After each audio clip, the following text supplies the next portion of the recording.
You are going to love these Asian rice bowls, and it's the sauce that makes it the kicker.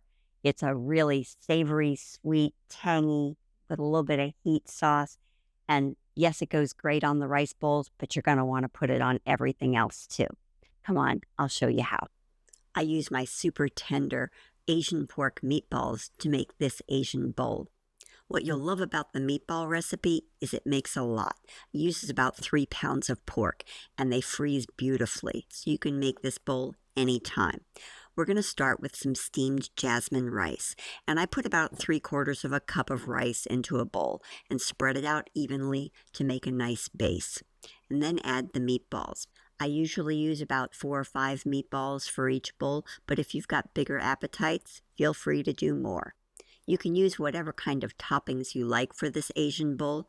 I go with some sweet bell peppers, edamame, and fresh cucumber slices. Use the English cucumber because it doesn't have seeds. Shredded carrot gives it a nice crunch, and I like some green scallions because it just goes with the Asian flavors.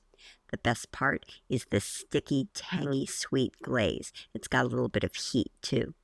Finish with fresh cilantro, mint, and a little bit of crushed peanuts and some sesame seeds. This is a fantastic dinner any night of the week. Your kids will love it too.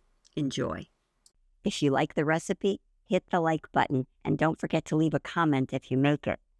And if you want the recipe for the Asian pork meatballs, I've got it in the link below. So just check it out and don't forget to subscribe.